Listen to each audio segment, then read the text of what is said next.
네, 하나님의 말씀을 그럼 보도록 하겠습니다. 오늘 보신 하나님의 말씀은 히브리서 13장 9절에서 16절까지의 말씀이 되겠습니다.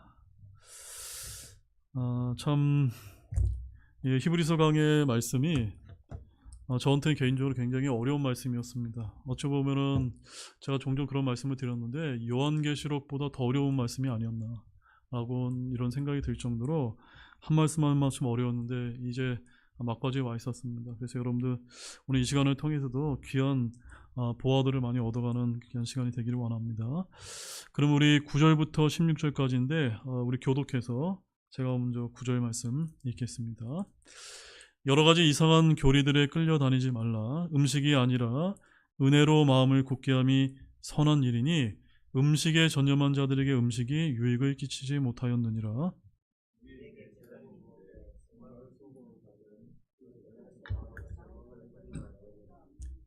그 짐승들의 피는 죄로 인해 대제사장이 성소 안으로 가지고 들어가고 그것들의 몸은 진영 밖에서 불사르나니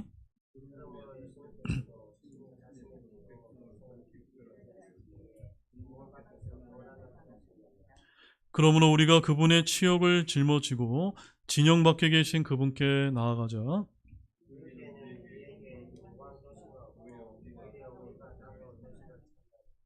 그러므로 우리가 그분으로 말미암아 계속해서 찬양의 희생을 하나님께 드리자. 그것은 곧 그분의 이름에 감사를 드리는 우리의 입술의 열매니라.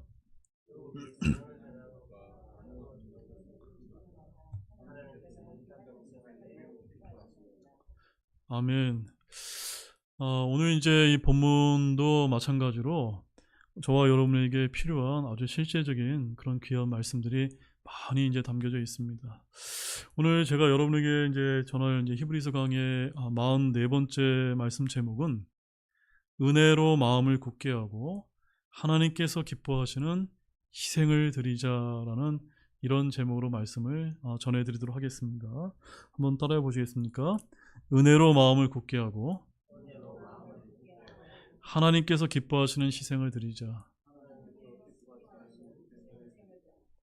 은혜로 마음을 굳게 하는 것은 무슨 의미일까요?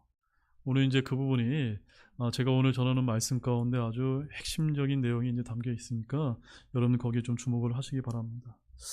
사랑하는 여러분, 오늘날은 이제 우리가 이제 유튜브만 보아도 설교가 정말로 홍수처럼 쏟아지는 그런 말씀의 홍수와 같은 그런 시대에 저희들이 이제 살아가고 있습니다. 특히 AI 기술로 인해서 언제 어디서든 저와 여러분이 질문하고 또는 답을 드릴 수 있는 너무나 편리한 시대를 살고 있습니다.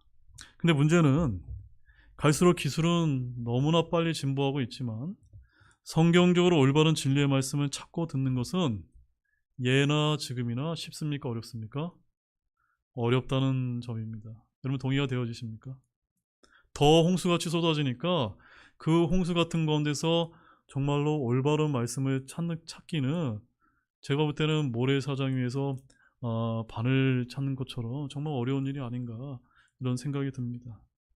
설령 우리가 올바른 말씀을 잘 찾아서 들으면 우리가 이제 알고리즘에 의해 계속 유사한 좋은 말씀들을 계속해서 띄워주게 되지만 반대로 그렇지 않게 되면 우리가 관심 있어하는 어려운 교리만을 흥미삼아 추구하다가 오늘 본문에 나와 있는 말씀처럼 여러 가지 이상한 교리들에 끌려다니는 영적인 치명적인 문제가 발생할 수 있다는 점입니다.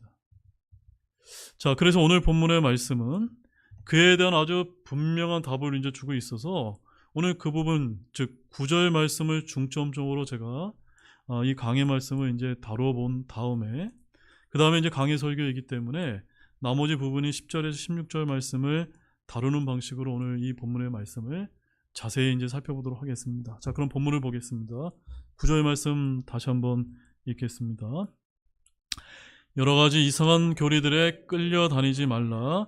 음식이 아니라 은혜로 마음을 굳게 함이 선한 일이니 음식에 전념한 자들에게 음식이 유익을 끼치지 못하였느니라. 자, 여러분 이제 손에 여기 껴놓으시고 히브리서 5장 14절 말씀 한번 찾아보시기 바랍니다. 자, 여기 이제 13장을 손에 넣어 놓으시고 히브리서 5장 13절 말씀에 가보면 거기 이런 말씀이 있습니다. 이는 젖을 사용하는 자마다 갓난아임으로 의의 말씀에 능숙하지 못하기 때문이라 라고 해서 우리 신자들 가운데는 영적으로 갓난아이, 그러니까 신앙생활을 아무리 오래 했어도 하나님의 말씀을 잘 모르기 때문에 영적인 갓난아의 상태에 있는 그런 신자들이 많이 있고, 또한 14절 말씀 같이 읽어보겠습니다. 그러나 단단한 음식은 장성한 자들에게 속하나니 그들은 자기 감각들을 사용하여 단련받게 함으로써 선악을 분별하는 자들이라. 자, 여기 보게 되면 젖을 먹는 갓나라여 같은 영적인 그런 신자가 있고, 또 누가 있습니까? 단단한 음식을 먹을 수 있는 장성한 신자들이 있는 것입니다. 제가 여러분들에게 이제 좀 도전적인 질문을 드리면, 여러분은 갓나라의 상태이십니까? 아니면 단단한 이런 그 음식들을 먹을 수 있는 여러분 장성한 그런 신자로 여러분 여겨지십니까? 전자입니까? 후자이십니까? 중간이십니까? 네, 우리 교회 분들은 그래도 젖을 먹는 것 정도는 떼시지 않았나라고 생각됩니다. 자, 오늘 이제 다시 본문 9절 말씀을 가보시게 되면 우리의 눈길을 끄는 것은 이제 음식입니다. 영어로는 이제 미스트라고 되어 있는데 이 단어에 이제 주목을 해야 됩니다. 왜냐하면 방금 우리가 읽었던 히브리서 5장 14절에 설명된 바로 단단한 음식을 이제 가리키는 것이기 때문입니다. 특히 이 음식은 고기라고 해서 어려운 교리를 이제 뜻하는 것입니다. 우리는 히브리서 5장 12절에서 6장 1절 말씀에서 이미 믿음의 기초, 즉 젖에만 머물러 있지 않고 단단한 음식을 먹을 수 있는 장성한 분량에까지 나아가라고 하는 그런 명령을 받았습니다. 맞습니까, 여러분? 우리는 그래서 언제나 예수 그리스도의 죽음과 부활, 또한 침례, 영적인 생명 등과 같은 기초적인 교리에만 머물러서는 안 된다라고 이제 히브리서 기자가 강조하고 있는 것입니다. 그래서 우리는 성경 속에 있는 더 어려운 교리를 향하여 나가야 하며, 또 말씀의 깊이로 들어가서 그 속에 있는 교리적인 풍부함을 또한 맛보아야만 합니다. 저 히브리서 등에서 환란 시대와 관련된 교리적인 내용도 이해할 수 있어야 하며, 또한 성경에 제시된 여러 가지 난해 구절도 해결할 줄 알아야 되는 것입니다. 이런 것들이 바로 우리가 단단한 음식에 해당된다고 볼 수 있습니다. 이스라엘의 회복이나 또는 세대의 구분이나 또는 하늘의 왕국의 신비 같은 것들도 다 이해할 수 있도록 계속해서 영적으로 성장해 나가야만 합니다. 그러나 오늘 본문에서는 이것을 좀 다르게 이제 표현하고 있는데, 그것은 뭐라고 이제 표현하고 있습니까? 은혜로 마음을 굳게 하라. 한번 따라해 보십시오. 은혜로 마음을 굳게 하라. 왜 이런 말씀을 하고 있을까요? 왜냐하면 잘 들으십시오. 이러한 어려운 교리적인 고기들은 비록 깊이가 있기는 하는 것이지만 저와 여러분의 마음을 굳건히 하기에는 적절합니까? 적절하지 않습니까? 어쩌면 적절하지 않은 것이 될 수 있기 때문인 것입니다. 자, 그런데 오늘날 사람들 중에는 이러한 어려운 교리를 찾아다니는 사람들이 잘못하다가 이상한 교리들에 빠지는 경우가 많이 있다는 것입니다. 하나님께서 친히 조명해 주시지도 않았는데 억지로 이런 어려운 교리를 풀려고 하다가 이상한 교리의 길로 잘못 이제 접어들게 되는 것입니다. 자, 그 점에 대해서 베드로가 이제 말씀을 한번 경고한 바가 있는데, 여러분 베드로 후서 3장 16절 말씀 한번 또한 찾아보십시오. 자, 그 점에 대해서 베드로 후서에서 베드로가 뭐라고 이제 경고하시는지 한번 여러분의 눈으로 한번 확인해 보시기 바랍니다. 자, 다 찾으셨으면 베드로후서 3장 16절 함께 또한 읽어보겠습니다. 자기의 모든 서신에서도 이것들에 관해 그 안에서 말하였는데 그 안에 이해하기 어려운 어떤 것들이 있으므로 배우지 못하고 불안정한 자들이 다른 성경 기록들과 같이 그것들도 왜곡하다가 스스로 파멸에 이르느니라. 예, 분명히 베드로가 어떻게 하고 있습니까? 경고하고 있다는 점입니다. 여러분 성경 읽으면서 잘 이렇게 쑥쑥쑥 넘어가십니까? 아닙니다. 굉장히 어려운 말씀들이 많기 때문에 그런 것들 잘못 풀다 보면은 정말로 그 이상한 교리들에 빠지는 경우가 생길 수밖에 없는 겁니다. 그래서 이러한 류의 사람들이 많이 있는데 대표적으로 극단적인 칼빈주의나 또는 극단적인 세대주의자들이 그럴 수 있다는 점입니다. 그들은 성경의 몇 구절에서 어떤 교리를 정립하고 또는 성경을 볼 때마다 모든 구절을 자신들의 교리에다 꿰맞추는 것입니다. 때때로 다른 구절이 그 교리에 맞춰지지 않을 때는 억지로 맞춰서 집어넣기까지 합니다. 그러면서 그들은 스스로 여러 가지 이상한 교리로 나아가게 되는 것입니다. 저와 여러분이 잘 아는 여러 가지 이단들 역시도 마찬가지입니다. 그들은 항상 이상한 교리에 빠져든 것입니다. 그렇게 하다 보니까 우리가 아는 이제 예수 그리스도의 피와 그분의 신성, 또 우리 구원의 영원한 보장, 또 부활과 영원한 생명, 또 은혜를 얻는 구원, 또 믿는 자의 구원, 다시 태어남, 또한 칭의, 침례 등의 진리도 거부해버리게 되는 것이고, 오히려 무엇을 믿게 됩니까? 은혜로 얻는 구원이 아니라 행위로 얻는 구원을 믿는다든지, 아니면 침례를 또한 받아야만 구원을 받는다든지, 또한 선택받은 자들만을 위해 피 흘림이 있고, 또한 끝까지 견뎌야 구원받는다는 등 이상한 것들을 가르치게 된다는 것입니다. 그들이 실패한 것을 마음을 은혜로 굳건히 하지 않았기 때문에 이런 것들을 받아들이는 것입니다. 그런데 은혜로 마음을 굳게 하는 사람들은 이와 같은 어려운 교리들을 억지로 풀려고 할까요? 안 할까요? 하지 않는다는 점입니다. 오히려 성령님의 조명을 기다리는 사람들입니다. 뭘 기다린다고요? 성령님의 조명을 기다린다는 겁니다. 이건 어떻게 하면 할 수가 있죠? 여러분이 성경 읽다가 잘 이해가 되지 않는 그런 구절이 나옵니다. 그럼 여러분 어떻게 하십니까? 기다리십니까? 아니면 여러분의 지식을 동원해서 억지로 풀려고 하십니까?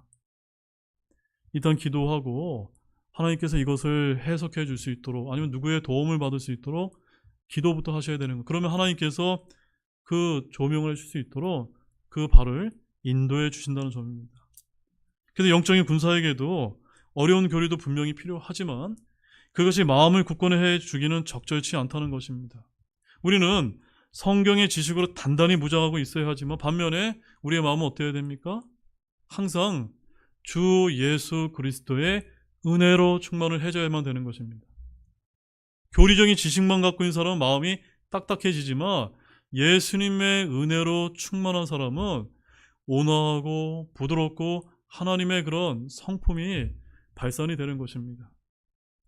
그래서 우리가 이런 어려운 히브리서와 같은 이런 말씀들을 아무리 잘 이해했다 하더라도 예수 그리스도의 은혜와 사랑 가운데 거하지 않고 또한 그리스도의 피와 죽음과 그 죽음으로 인해 나도 죽었다는 것을, 내가 십자가에서 주님과 함께 죽었다는 걸 깊이 인식하지 않으며, 그러면 필요한 때에 그분이 도우시는 은혜를 경험하면서 살지 못할 수도 있다는 것입니다. 즉 은혜로 저와 여러분의 마음을 굳건히 하지 못하게 되면 그는 영적인 싸움을 하는 데 있어서 무엇이 부족합니까? 기초가 부족하기 때문에 곧 무너지게 되는 것입니다. 구원받고 난 후에 차분하게 영적인 성장을 하지 않고 갑자기 어려운 교리들을 접하고 거기에 흥미를 느껴 그것만을 추구하는 사람들이 오늘날 많이 있는데, 특히 이 킹제임스 성경 진영에 그런 분들이 굉장히 많습니다. 그런 분들을 저와 여러분들이 조심하셔야 되는 겁니다. 우리의 마음을 굳건히 세우기 위해 적절하고 유익한 것은 하나님의 은혜임을 아시기 바랍니다. 또한 경건인 것을 아시기 바랍니다. 또한 사랑이라는 것을 아시기 바랍니다. 또한 하나님의 말씀을 읽고 평범하게 묵상하는 것임을 아시기 바랍니다.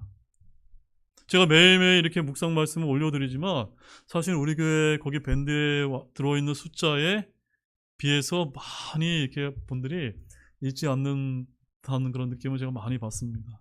물론 여러분들이 각자 또 하나님의 말씀을 읽고 계시기 때문에 그럴 수도 있지만, 여러분들이 우리 교회에서 전달되는 말씀을 그래도 짧은 말씀이면 늘 읽고 묵상하는 저와 여러분이 되셨으면 좋겠습니다. 우리가 장성한 신자라면 분명히 교리적인 단단한 음식도 씹을 수 있을 만큼 분명히 필요한 것입니다. 하지만 그것은 마음을 굳건히 세우는 데는 그렇게 유익하지 못할 때가 많이 있다는 것입니다. 그래서 저는 설교할 때 하나님의 경륜과 또 세대적인 진리에 관해 어떤 교리적인 설교를 하더라도 가급적이면 많은 경우 은혜, 하나님의 은혜를 굳건히 하는 설교를 전하기 위해서 애쓰고자 하는 것입니다. 왜냐하면 우리는 은혜로 마음을 어떻게 해야 됩니까? 굳건히 하는 것이 필요하기 때문인 것입니다. 고린도후서 12장 9절 말씀 찾아보실까요?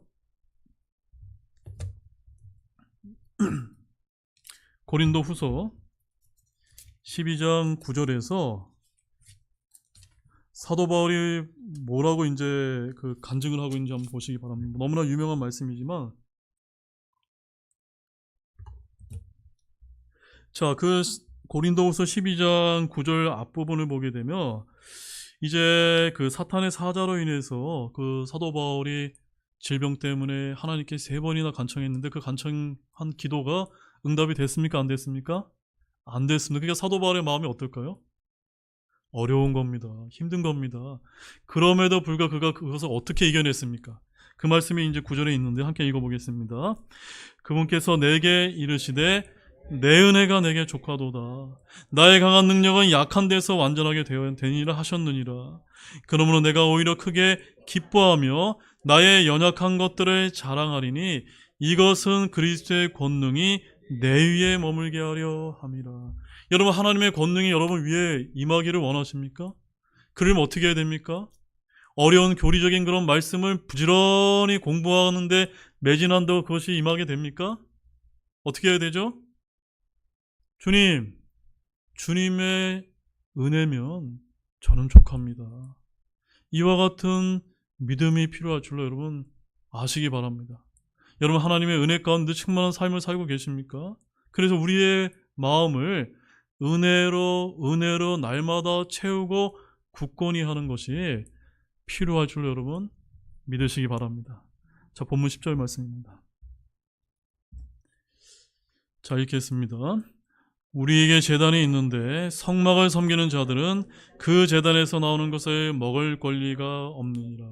여러분, 제가 이 앞에 있는 이것이 제단이 맞습니까? 이거 제단이 아닙니다. 그럼 여기 나와 있는 이 제단은 어느 제단입니까? 이건 구약 시대에 그 성전에 있는 그 제단을 얘기하는 겁니다. 따라서 우리에게 제단이 있는데라는 이 말은 이 성경이 누구를 대상으로 하는 말인지 분명하게 이제 보여주는 것입니다. 누구를 대상으로 하는 겁니까? 바로 히브리서의 주 수신 대상이 히브리인들을 이제 대상으로 하는 것입니다. 여러분, 교회는 제단이 없습니다. 여기는 설교 강단일 뿐입니다.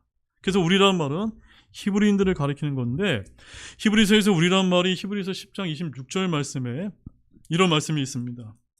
우리가 진리에 관한 지식을 받은 뒤에 고의로 죄를 지으면 다시는 죄들로 인한 희생물이 남아있지 아니하고 라고 할 때 그 우리를 이제 가리키는 것입니다. 예수님 이전에는 죄를 지으면 희생제물이 있었지만 예수님을 거부한 후에는 어떤 동물 희생제로도 죄를 씻을 수가 이제 없는 것입니다. 그런데 우리에게 제단이 있는데라는 이 말씀은 히브리서에서 우리란 말의 주체를 확증해주는 말씀인데, 많은 우리와 같은 이런 근본주의자들은 애써 본문을 외면하고 이 구절을 무조건 신약교회에 적용하는 그런 무리수를 두거나 말씀을 왜곡할 때가 있다는 점입니다. 본문에서 우리, 성막, 제단이라는 말은 우리 교회를 가리킨다기보다는 모두 당시의 히브리인들을 대상으로 하는 구약의 규례들이라는 것을 먼저 염두에 두시기 바랍니다. 자, 성막을 섬기는 자들은 그 제단에서 나오는 것을 먹을 권리가 있습니까? 없습니까? 없습니다. 왜냐하면 제사장들이 불로 예배하는 주의 헌물 중에 남은 음식 헌물을 제단 옆에서 먹는다라고 레위기와 신명기에서 말씀을 하고 있는데, 우리는 모두 같은 영적 음식을 먹고 모두가 같은 영적 음료를 마십니다. 그런 율법 아래서는 그렇지 않다는 점입니다. 자, 본문 11절 말씀 보십시오. 그 짐승들의 피는 죄로 인해 대제사장이 성소 안으로 가지고 들어가고 그것들의 몸은 진영 밖에서 불사르나니. 자, 이 말씀 역시도 구약의 출애굽기 29장 10절에서 14절 또는 레위기 4장 11절과 12절의 말씀에 이제 따른 것입니다. 구약의 희생물 그리고 제사법은 신약의 그리스도의 희생에 관한 그림자요 예표라는 사실을 저와 여러분이 잘 알고 계실 것입니다.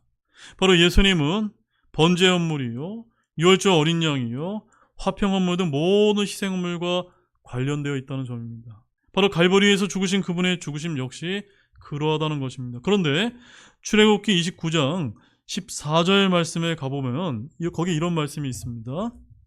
그 숫소의 고기와 가죽과 똥은 진영 밖에서 불로 태울지니 그것은 죄 헌물이니라. 이게 무슨 말입니까? 그 희생물로 드린 그것을 어디에서 태웠다고요? 진영 밖에서 태웠다는 겁니다. 그것이 죄 헌물이었습니다. 그런데 우리 예수님이 저와 여러분의 죄가 되시고 우리의 저주를 담당하셨을 때 그분은 진영 밖에서 불로 태워지는 희생물의 고기와 가죽과 똥과 같이 되셨다는 점입니다. 주님은 나병 환자들이 격리되듯이 진영 밖으로 나가셔야만 했습니다. 레위기 13장 46절 말씀에 가보면 또 이런 말씀이 있습니다. 나병 환자에 관한 말씀인데 귀로만 잘 들어보십시오. 그 병이 그에게 있는 모든 날 동안에 그는 더러우리라. 그는 부정함으로 혼자 걸 것이며 그의 거처는 진영 밖이 될지니라. 진영 아닙니까? 진영 밖입니까? 진영 밖이라고 말씀하고 있습니다. 이것이 바로 나병 환자에 관한 구약의 율법 규례인데 바로 예수 그리스도께서 저와 여러분을 위해서 죄인들을 위해서 대신 저주 아래 있는 자들을 위해 친히 저주가 되셨다는 사실입니다. 아멘이십니까? 누구를 위해서요? 우리를 위해서였다는 겁니다.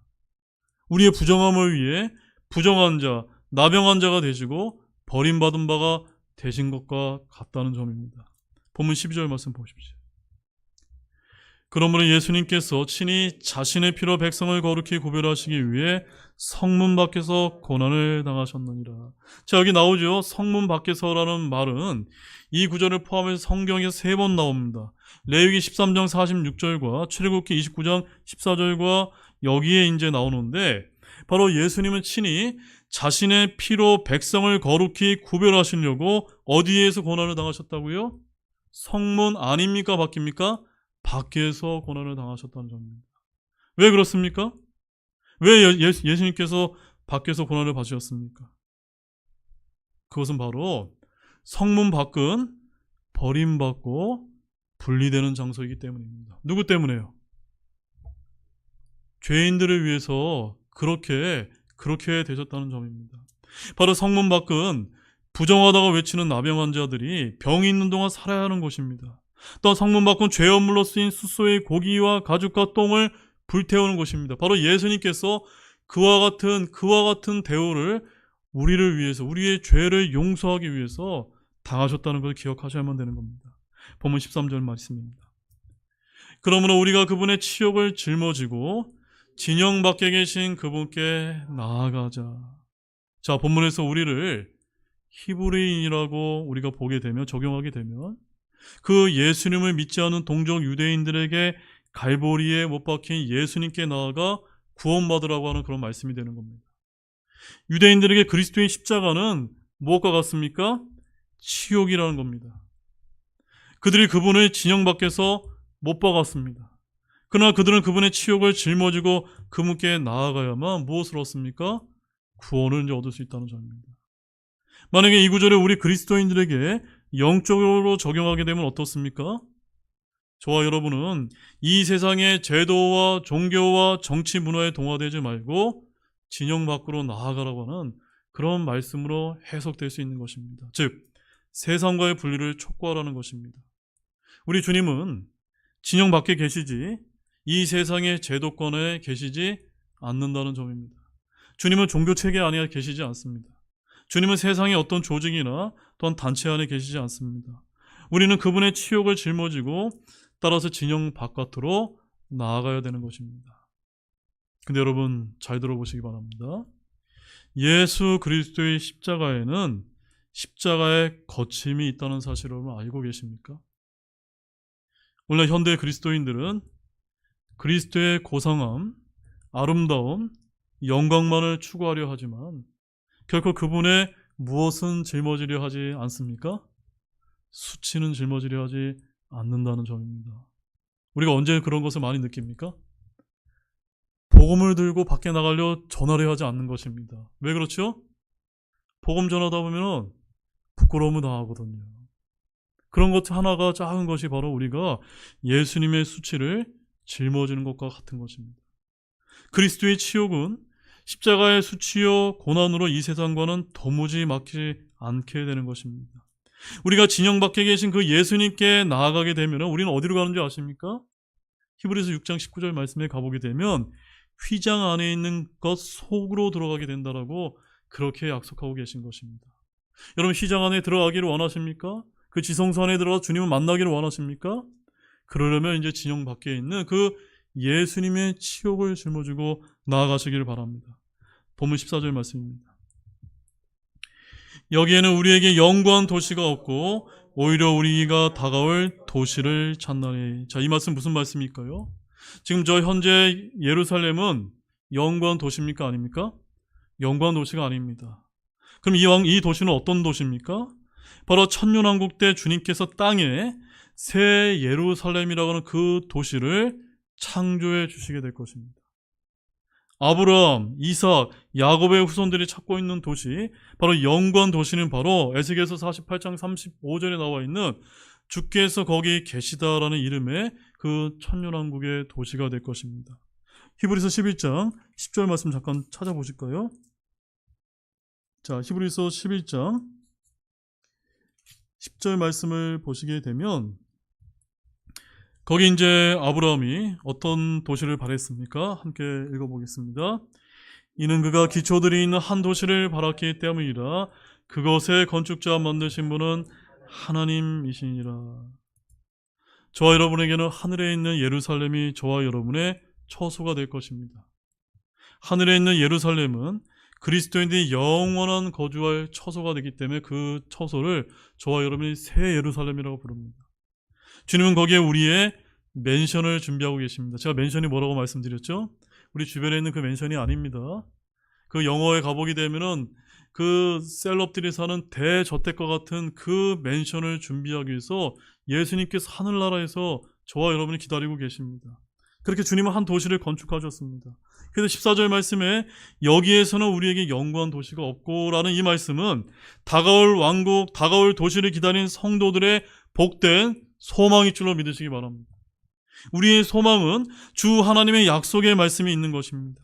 우리가 찾고 있는 도시, 다가오는 도시, 하늘의 도성은 요한계시록의 그 모습이 자세히 나타나 있는 것입니다. 본문 15절 말씀입니다. 함께 읽겠습니다. 그러므로 우리가 그분으로 말미암아 계속해서 찬양의 희생을 하나님께 드리자.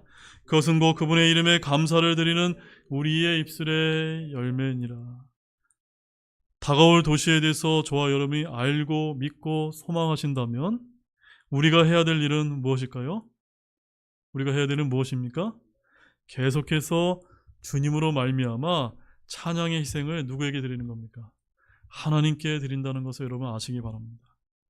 찬양의 희생은 그분의 이름에 감사를 드리는 우리의 입술의 열매인 것입니다. 찬양은 그분의 어떠하심에 대한 합당한 반응으로 드러나는 우리의 행위인 것입니다. 그래서 주를 찬양하는 노래, 시, 곡조, 예배, 감사, 기도, 경배, 그 무엇이든 그것은 주님께 드리는 영적인 희생물이 되는 것입니다. 시편 27편 6절 말씀을 한번 찾아보실까요? 시편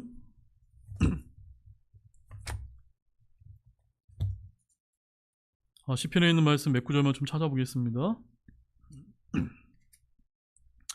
시편 27편 6절 말씀입니다. 자, 함께 우리 읽어보겠습니다. 이제 내 머리가 나를 둘러싼 내 원수들도 위로 들리니 그러므로 내가 그분의 장막에서 기쁨의 희생물을 드리고 노래하되 참으로 노래로 주를 찬양하리다.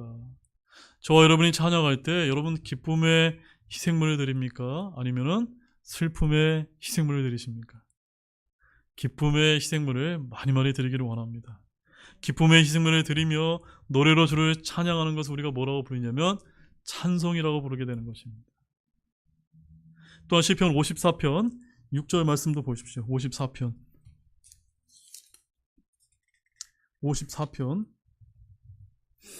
거기 보면 다윗의 시가 또 나오는데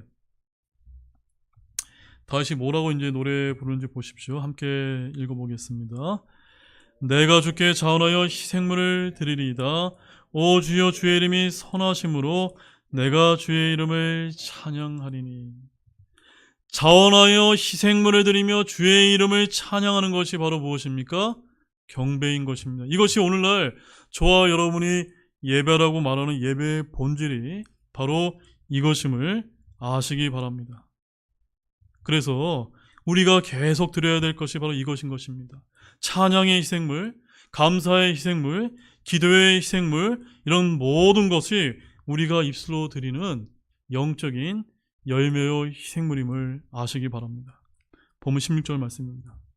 이제 더더욱 중요한 희생이 나오는데 오늘 핵심 말씀입니다. 같이 또 읽어보겠습니다. 더욱이 선을 행하는 것과 나누어주는 것을 잊지 말라. 하나님께서 이 같은 희생을 매우 기뻐하시니라. 이 같은 희생을 누가 기뻐하신다고요? 하나님께서 기뻐하십니다. 무엇을 기뻐하실까요? 무엇입니까? 선을 행하는 것과 나누어주는 것이라는 점입니다. 여러분, 이와 같은 희생을 하고 계십니까? 물론 잘하고 계신 그런 성도님들이 계신 줄로 압니다. 하나님께만 희생물을 드리는 것이 아니라 바로 내 주변에 있는 어려운 이웃과 형제들에게 희생을 드리는 것입니다. 왜 희생이라고 표현했을까요? 내 것을 나누어 주기 때문에 희생이라고 부르는 것입니다. 선을 행하는 것, 나누어 주는 것은 이웃에게 드리는 희생인 것입니다. 우리는 영적인 것, 물질적인 것, 삶의 경험과 지혜 등 모든 것을 또한 나눌 수 있습니다. 나누어 주는 것이 희생이라고 하시며 매우 주께서 기뻐하신다고 말씀하십니다. 주께서 말씀하시기를 마태복음 10장 8절 말씀에 거저 받았으니 거저 주라라고 말씀하십니다. 여러분, 혹시 자신의 것을 나누는 것을 아까워하고 남이 가진 것을 받는 것을 기뻐하지 않고 계십니까? 여러분이 무엇이든지 주려고 애쓰시기 바랍니다. 주님은 아무것도 가진 것이 없는 제자들에게 사도행전 3장 6절에 이런 말씀을 하셨는데 귀로만 들으십시오. 그때 베드로가 이르되 은과 금은 내게 없으나 내게 있는 것은 내게 주나니 나사렛 예수 그리스도의 이름을 일어나 걸으라 하고 라고 말씀하셨습니다. 저와 여러분도 나누어 줄 것이 있습니다. 우리는 무엇을 나누어 줄 수가 있습니까?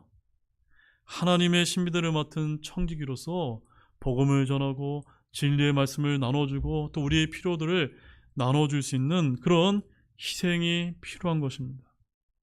성경은 말하기를 로마서 12장 13절 말씀에 성도들의 필요에 따라 나누어 주며 손님 대접에 힘쓰라 라고 말씀합니다. 또한 디모데전서 6장 18절 말씀은 마지막으로 한번 찾아보겠습니다. 디모데전서 6장 18절 말씀, 마지막 말씀입니다.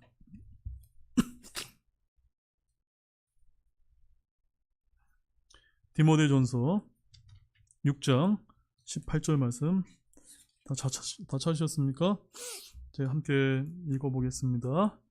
또 선을 행하게 하며 선한 일들에 부유하고 베풀기를 좋아하며 기꺼이 나누어 주게 하라. 여러분, 오늘날 우리 한국교회가 왜 이렇게 지탄을 받습니까? 저는 다른 데 있지 않습니다. 이 말씀처럼 우리가 선한 일을 부유하게 하고 베풀기를 좋아하며 기꺼이 나누어지는 일에 우리가 게을러졌고 관심을 갖지 않기 때문인 아닌가라고 그런 생각이 많이 듭니다. 근데 누가 이것을 기뻐하십니까?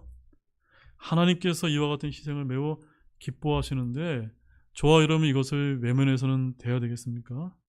그러지 않게 되기를 원합니다.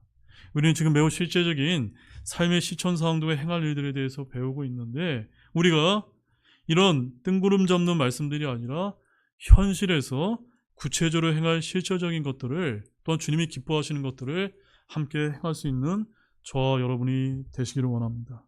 이제 결론의 말씀을 드리도록 하겠습니다. 자, 히브리서 13장을 여러분들이 이제 보시게 되면 우리가 가르침 받은 것이 이제 이것입니다.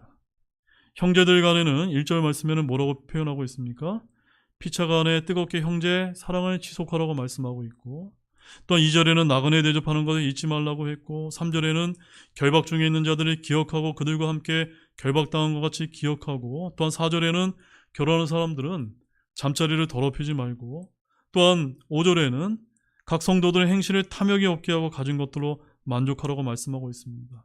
또한 7절에는 하나님의 말씀을 일러주고 다스린 자를 기억하며 그들의 믿음을 따르라고 되어 있고, 또한 오늘 8절과 8절에는 9절에는 이상한 교리에 끌려다니지 말고 은혜로 마음을 굳게 하는 것이 중요하다라는 이와 같은 말씀을 하고 있습니다. 여러분, 복음에 합당한 삶이란 거창한 것이 아닙니다. 오늘 배운 말씀처럼 은혜로, 하나님의 은혜로 충만하게 채워서 은혜로 마음을 굳게 하는 저와 여러분이 되시기를 원합니다. 또한 믿음의 행위와 섬김과 사랑의 수고를 감당할 수 있는, 또한 주께서 기뻐하시는 이런 희생을 많이 할 수 있는 우리 등대침례교회 모든 성도님들이 되시기를 원합니다. 기도하고 마치겠습니다.